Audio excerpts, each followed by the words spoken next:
اعوذ باللہ من الشیطان الرجیم بسم اللہ الرحمن الرحیم فمن پھر جو کوئی خوف کرے من موسن وصیت کرنے والے سے جنفن طرفداری کا او اثمن یا گناہ کا فاصلح پھر صلح کرا دے بینہم ان میں فلا اثم تو کچھ گناہ نہیں علیہ اس پر ان اللہ بے شک اللہ تعالی غفور بخشنے والے رحیم نہایت مہربان ہے۔ سورہ بقرہ کی آیت نمبر 182 اور دوسرے پارے کا 6واں رکوع اس آیت پر مکمل ہو رہا ہے۔ ان آیات میں مضمون وہی جاری ہے وصیت کا۔ اللہ رب العزت نے جس دور میں ابھی ورثاء کے لیے حصے مقرر نہیں ہوئے تھے، تو اس وقت اللہ تعالیٰ نے ہر اس شخص کو کہ جو یہ کیفیت جان لے کہ ابھی میرا وقت قریب ہے، تو اس کے لیے حکم تھا اور اس پر یہ فرض تھا کہ مرنے سے پہلے والدین کے لیے اور اس کے ساتھ ساتھ دیگر رشتہ داروں کے لیے وصیت کر جائے۔ وصیت کی یہ جو فرضیت ہے یہ تو اب ساقط ہو چکی ہے۔ جب آیت میراث نازل ہو گئی تو اب اس کی وجہ سے والدین کے لیے یا دیگر قریبی ورثاء کے لیے جن کے حصے اللہ تعالیٰ نے مقرر کر دیے ہیں، اب ان کے لیے وصیت نہیں۔ ہاں یہ ہے کہ اپنے مال کا 1/3 وہ غیر وارث کے لیے، یعنی رشتہ داروں میں سے یا اور دیگر لوگوں میں سے وہ افراد جو اس کے ورثاء میں سے نہیں ہیں، جن کے حصے قرآن نے حدیث نے بیان کیے ہیں، ان میں سے نہیں ہیں، تو ان کے لیے 1/3 مال میں سے وصیت جائز ہے، آج بھی کی جا سکتی ہے۔ اور بعض کہتے ہیں کہ اس کا جو یہ حصہ ہے والاقربین، یہ ابھی منسوخ نہیں ہوا۔ ہاں فرضیت نہیں رہی لیکن استحباب آج بھی ہے، یعنی کوئی شخص اس طرح کی وصیت کرنا چاہے تو اس کے اوپر کوئی گناہ نہیں کر سکتا ہے۔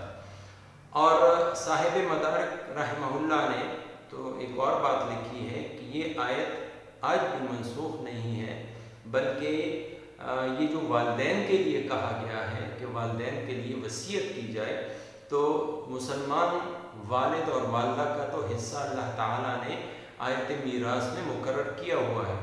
لیکن اگر ماں اور باپ مشرک ہوں، کافر ہوں، تو ان کو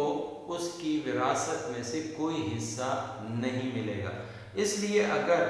یہ اپنے کافر اور مشرک والدین کے لیے کوئی وصیت کرنا چاہے اور اپنے مال میں سے کوئی حصہ مقرر کرنا چاہے تو یہ کر سکتا ہے۔ پھر اس کے بعد فرمایا کہ جو شخص وصیت کو سن لے اور اس کا گواہ ہو، اس کے لیے ہرگز یہ جائز نہیں کہ وہ اس وصیت کے اندر کسی قسم کی تبدیلی کرے۔ وصیت کے اندر تبدیلی کرنا یہ گناہ کبیرہ میں سے ہے۔ اس نے ایک تو گواہی چھپائی، اور جو وصیت کرنے والے نے بات کہی جس کے حصے مقرر کیے، اس نے وہ چیز چھپا دی اور صاحب حق تک اس کا حق پہنچنے میں یہ آدمی، یہ جو گواہ ہے یا جس کو وصیت کی گئی تھی، تو یہ شخص ایک قسم کی رکاوٹ بن گیا ہے۔ تو اس لیے اللہ تعالیٰ فرماتے ہیں کہ ایسے جو لوگ ہیں فَإِنَّمَا إِثْمُهُ عَلَى الَّذِينَ يُبَدِّلُونَ، یہ گناہ گار ہیں اور ان کے گناہوں کا وبال بھی انہی کے اوپر ہے۔ دوسری طرف جو وصیت کرنے والا ہے اس نے تو وصیت کر دی، اس کے اوپر اس کا کوئی وبال نہیں۔ اور اسی طریقے سے جن لوگوں نے اس وصیت کو نافذ کیا ہے تو وہ بھی اس میں گناہ گار نہیں، اس لیے کہ ان کے سامنے جو بات رکھی گئی، جو گواہی دی گئی، انہوں نے اسی کے مطابق فیصلہ کیا۔ اب اس کے بعد ایک اور استثنائی صورت اللہ رب العزت بیان فرما رہے ہیں کہ یہ جو تبدیلی کا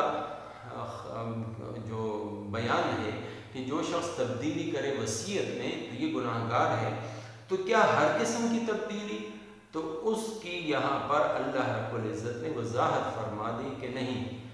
ایک قسم کی تبدیلی جائز ہے، اور وہ تبدیلی یہ ہے کہ جو وصیت کرنے والا ہے اس نے وصیت کرنے میں کوئی غلطی کر دی، اب اس غلطی کو اس نے وصیت سننے والے نے یا گواہ نے ٹھیک کر دیا، تو یہ شخص گناہ گار نہیں۔ یا جو وصیت کرنے والا ہے اس نے کسی کی طرفداری کر لی، کسی کو نواز دیا اور کسی کو محروم کر دیا، اس سے جنگ و جدل کا خطرہ تھا، تو اس شخص نے کیا کیا کہ اس وصیت میں تبدیلی کر دی اور سب کو برابر برابر کے حقوق دے دیے، جس سے ان کے درمیان وہ جو لڑائی اور جھگڑے کا اندیشہ تھا وہ اندیشہ ختم ہو گیا، تو ایسا شخص گناہ گار نہیں۔ اسی طریقے سے کسی شخص کا حق اس نے مار دیا، ایسی وصیت کی کہ جس کے ذریعے سے ایک شخص کو بالکل محروم ہی کر دیا حالانکہ وہ حقدار تھا، تو اب اس صورت میں یہ جو وصیت سننے والا ہے یا گواہ ہے اس نے اس کا بھی حق رکھ دیا، تو یہ شخص جو ہے کہ گناہ گار نہیں۔ یا پھر ایسا ہوا کہ یہ جو وصیت سننے والا ہے، یہ جو گواہ ہے، انہوں نے فریقین کو آپس میں بٹھایا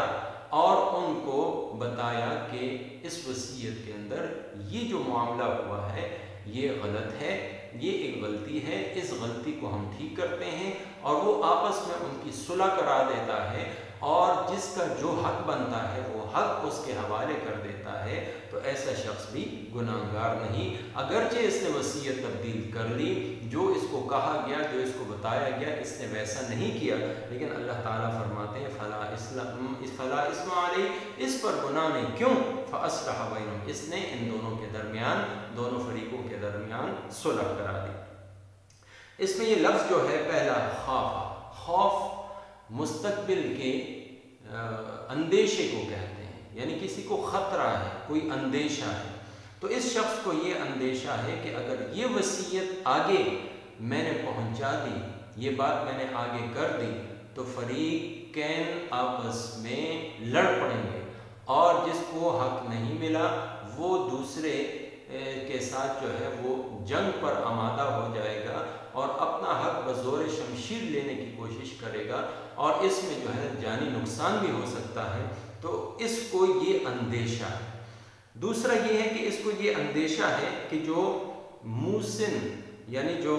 وصیت کرنے والا ہے اس سے کوئی غلطی ہوگی، اب اسی وصیت کرنے والے کو اس نے سمجھایا کہ یہ ایسا نہ کرو، یہ تم جو کر رہے ہو یہ طرفداری ہے، جانبداری ہے یا حق تلفی ہے، یہ بات اس نے اس کو سمجھا دی، تو یہ اصل میں اس کو یہ خوف ایک لاحق ہو گیا تھا کہ اگر یہ بات باہر چلی گئی اور جن کے لیے وصیت کی جا رہی ہے ان سب کو پتہ چل گئی اور جو محروم ہو گئے تو ان کا آپس میں نزاع ہو جائے گا، اس لیے خوفہ یہ ایک خوف جو مستقبل کا ایک اندیشہ ہے، ایک خطرہ ہے، ایک امید تھی کہ اس کے ذریعے سے نقصان ہو سکتا ہے۔ اس کے بعد جنفن یہ بنیادی طور پر میلان کو کہتے ہیں، حق سے ناحق کی طرف، صحیح سے غلط کی طرف میلان کو جنفن کہتے ہیں، جنف، اور اس میں یہ جو میلان ہوتا ہے وہ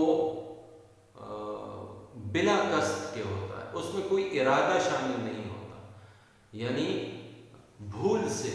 چوک ہو گئی اس سے، یا اس کا جو ہے نا وہ قصد اور ارادہ نہیں تھا، بلکہ اس سے ایک ایسا کام ہو گیا کہ جو اس کو سمجھ نہ آئی، حق سے وہ ناحق کی طرف میلان کر گیا،